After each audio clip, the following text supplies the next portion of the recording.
Əziz və dəyərli müsəlmanlar, Allahın salamı, rəhməti, bərəkəti hər birinizin üzərinə olsun.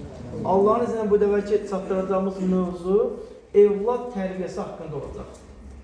İslam dininin gəliş qayəsi həmin toplumda, yəni Ərəbistan yarımadasında olan o toplumda evladlara qarşı, kiçik uşaqlara qarşı olan həddən haqsızlığı ortadan qaldırmaq üçün gəlmişdir.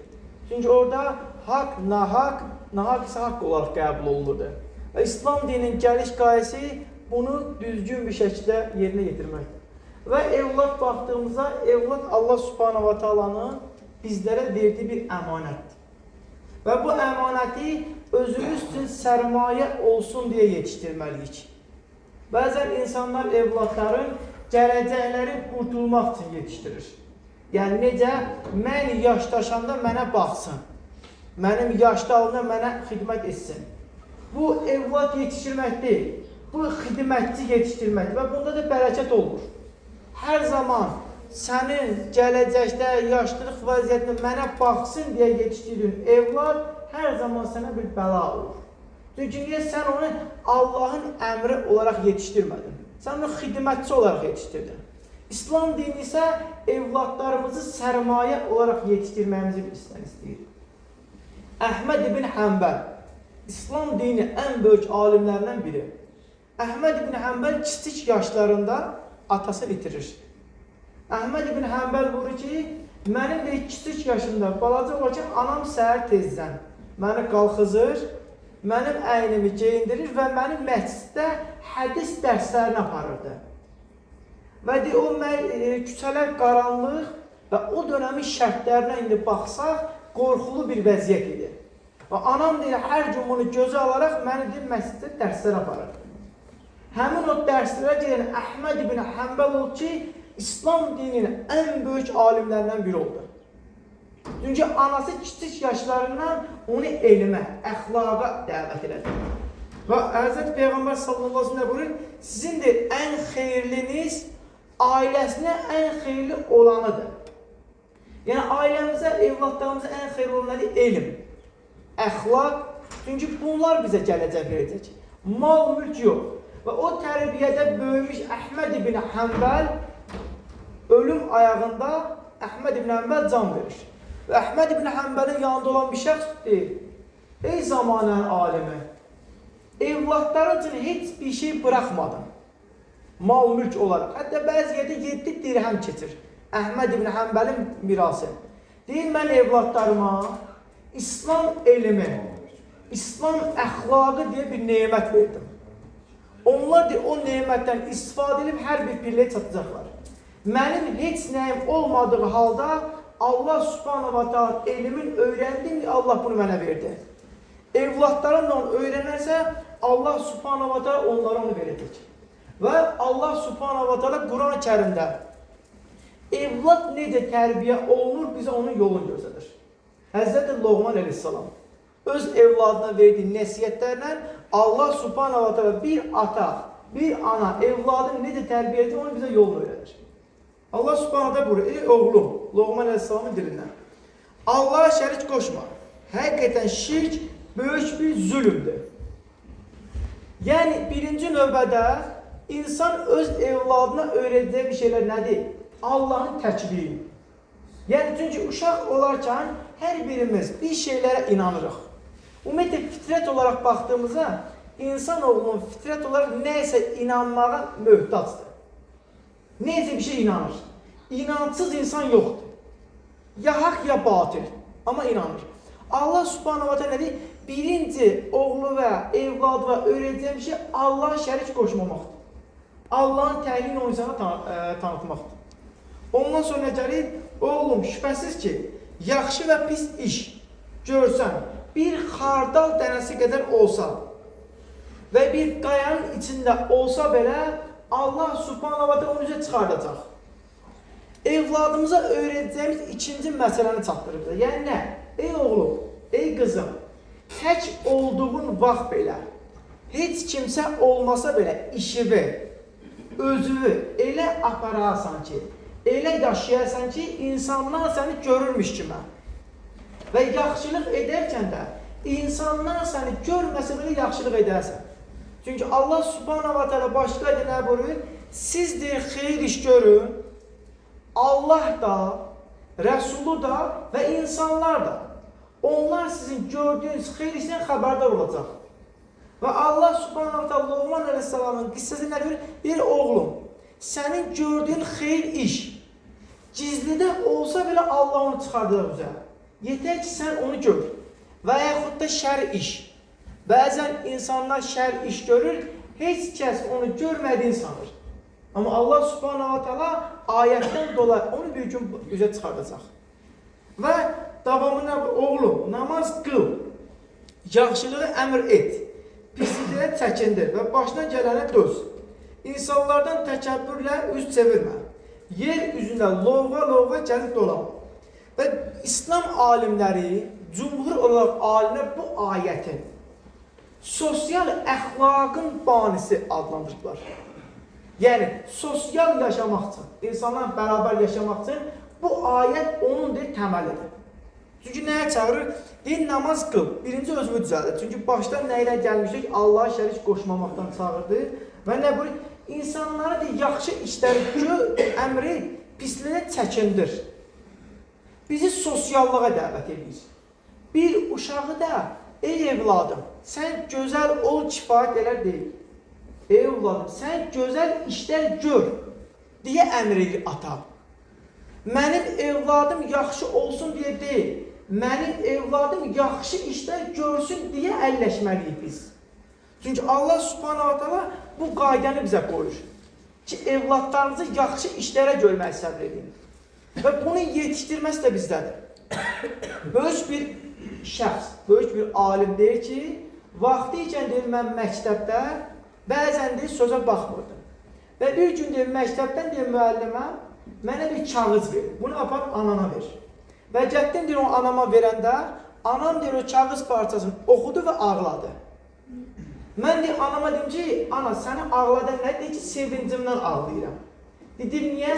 Deyir, sən müəllimən yazıb ki, sizin tələbənin elm səviyyəsi o qədər yüksəkdir ki, məktəbdə olan tələbələr ona baxıb oxumaq istəmir. Çünki artıq bu var da biz neydik? O tələbələrin oxumaq həvəsini salır aşağı.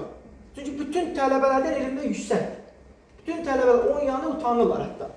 Ona görə bunu fərd olaraq evində məşğul olun. Həmin şəxs deyir ki, anam mənim üçün deyir, müəllim tutdu və mən evimdə elm öyrəndim və böyük bir alim olur. Deyir, ömrümün yaşlılıq vaxtları idi. Deyir, anamın kitabları arasından müəllimimin deyir, yazdığı kağız əlimə keçdi. Həmin deyir, kağıza yazılmışdı ki, ey ana, sizin evladınız həddindən artıq pis uşaq olduğundan dolayı bunu məktəbdən xaric eləmişik. Artıq evinizdə qalır. Deyirəm, anam, vaxtında mənə desəydi ki, səni məktəbdən qovdular, mən bir ömür elmə nifrət edəcəkdim. Amma anam mənə nə dedi? Oğlum, sən yaxşı oxuyursan deyə səni məktəbdən aralayıblar. Mənim deyir, bu pilliyə çatdırmaq səbəbim anamın deyir, məni tərifləməyi oldu. Qiymət verməyi oldu, dəyərsizləşdirməyi deyil. Və təfsir kitablarına baxdığımızda Loğman əleyhissalamın nəsiyyətləri davam edir. Nə buyurur? Oğlum, yalan danışma. Yalan danışan insanın abrı əldən gedir. Yalan danışan insan heybəti əlindən gedir. Oğlum, xoruz səndən öncə durmasın. Sübh namazına ən tez duran sən olasan. Sübh namazı ən tez qalxan sən olasan. Oğlum, insanların ən yaxşısı ilə dostluq et. Yaxşı dost səni xeyrə aparar. Pis insanlardan daima uzaq gəz.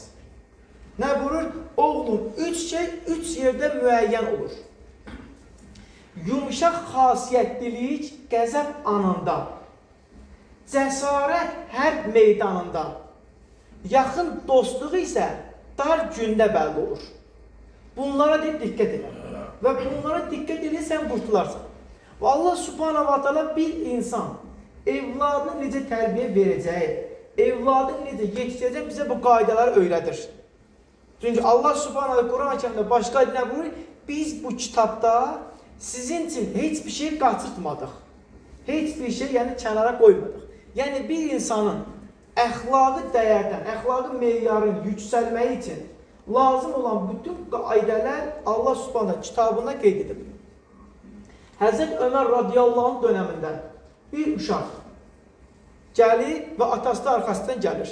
Və atası Həzrət Ömər radiyallahu anh yanına gəlib çıxdan deyir ki, ey Ömər möminin, mən evladımdan narazıyam. Bu mənə itaat etmir. Bu mənim sözümə baxmır. Həzrət Ömər radiyallahu anh deyir ki, ey evladım, atana itaat etməmə səbəbi nədir? Deyir ki, atam deyir, mənim haqlarımı yerinə yetirmir. Atam deyir, mənim üzərimdə haqları var yerinə yetirmək, deyir ki, bəli.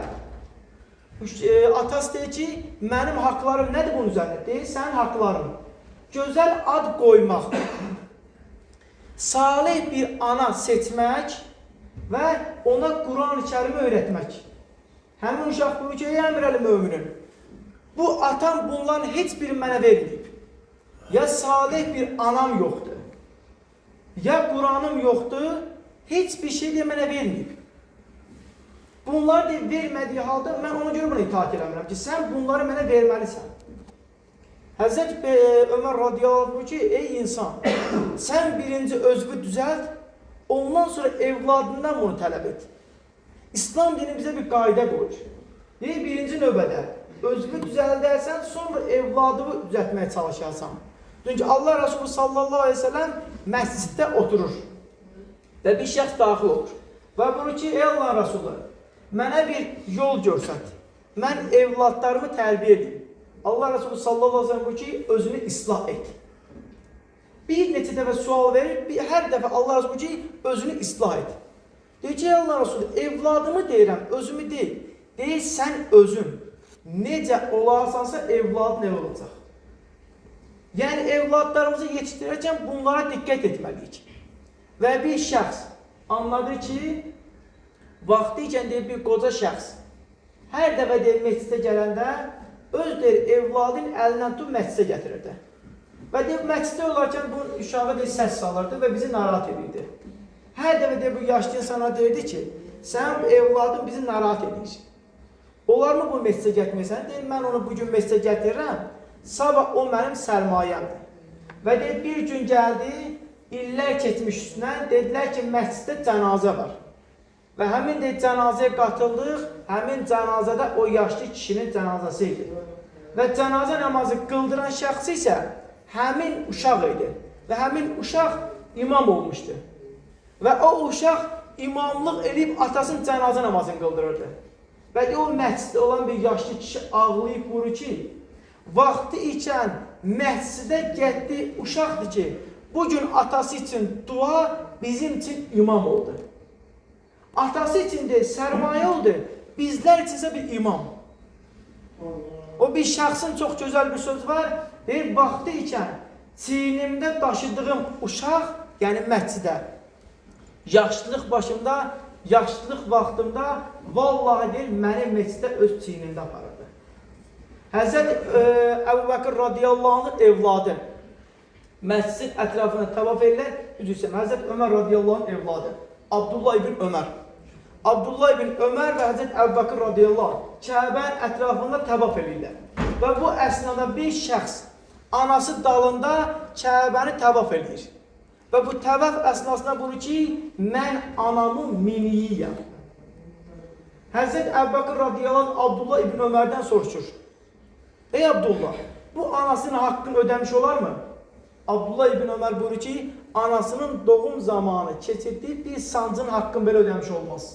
Hətta 70 dəfə deyir, anasının evindən dalını alıb Kəbəyə gətirsə belə. Amma o anasının dalında Kəbəyə gətirən bir insanı o səviyyədə yetişdirən bir ana var. O səviyyədə yetişdirən bir ata var. Ona görə İslam dini birinci bizdən özümüzü yetişdirmək istəyir, evlatlarımızı deyil. Özümüzü yetişdirsək, evlat da yetişəcək. Allah subhanahu wa ta'ala hər zaman bizləri bu qayda üzrə olmağımızı istəyir. Gözəl bir söz var, buyurur ki, evlat 5 yaşına qədər reyhandır. Öpüb əzizləyirsən, hər kəsə şirin gəlir. Hətta bunun bir dəfə bir təfsirini oxumuşdum. Deyir, uşaqları niyə hamı çox iyin, xoş deyir? Çünki deyir, onlar da günaha bulaşmayıb hələ. Hələ Allahın yolladığı fitrət üzrədir deyə hər kəsə xoş gəlir. Evlad 5 yaşına qədər reyhandır. Hər kəs öpüb əzizləyir. 5-dən 15 yaşına qədər qulluqçudur. Yəni xidmətçidir. Buyurursan bir işlərə və yetişdirirsən. Nə yetişdirirsə 15-dən o tərəf ya dostu ya düşman. Amma dost və düşmana qədər artıq biz yetişdirəcəyik. Onlara gözəl əxlaqı aşılamaqla. Allah subhanahu da hər birimizi son nəfəsimizə qədər kiçiklərlə mərhəmət edib, daima onlara Allah subhanallah dinin gözəl bir şeydə aşılayan bir qullardan etsin.